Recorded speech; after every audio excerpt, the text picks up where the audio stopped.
یہ حقیقت ہے کہ اس دور میں مسلمان ہیں ہی وہ جو حسینی ہیں، کیونکہ کلمہ پڑھنا یہ مسلمان ہونے کی نشانی نہیں رہا کربلا کے بعد سے۔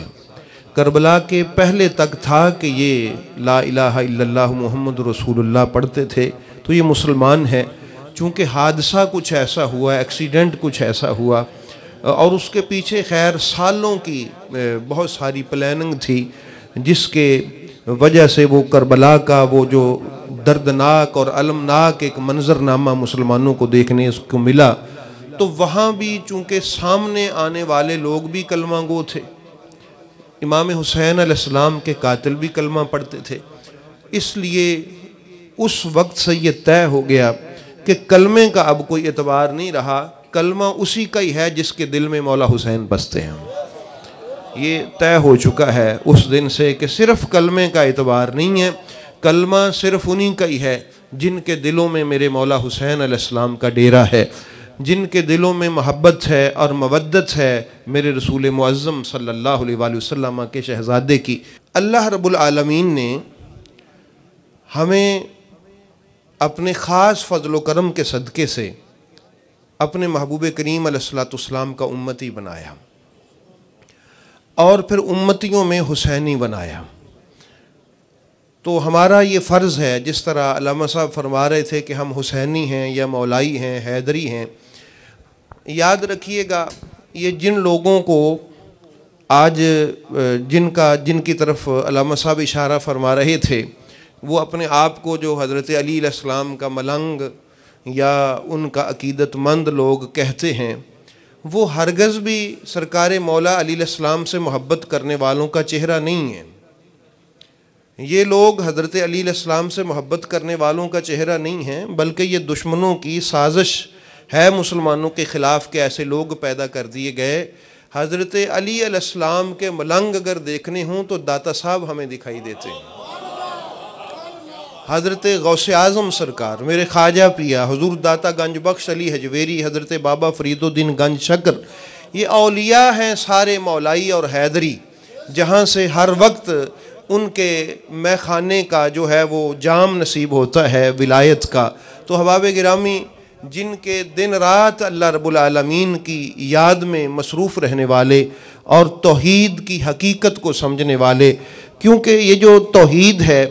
یہ سرکار مولا علی علیہ السلام کے قبضے کا مضمون ہے۔ سب سے زیادہ میرے پاک علی علیہ السلام نے جس موضوع پر گفتگو فرمائی وہ توحید ہے، اور ہمارے جتنے بھی اولیاء کرام ہیں ان کی اگر آپ تعلیمات کو پڑھیں گے تو ان کی بھی ساری گفتگو کا مرکز توحید ہے۔ حضرت سرکار غوث اعظم سرکار کے آخری لمحات میں جب وہ لفظ قلم بند کیے گئے تو وہ بھی یہی تھے، علیکم بالتوحید، کہ اے مسلمانوں بس توحید سے جڑے رہنا تاکہ تم ایک مرکز سے جڑے رہو، اور یہی میرے ختمی مرتبت حضور نبی کریم علیہ السلام کا پیغام بھی تھا۔ اس لیے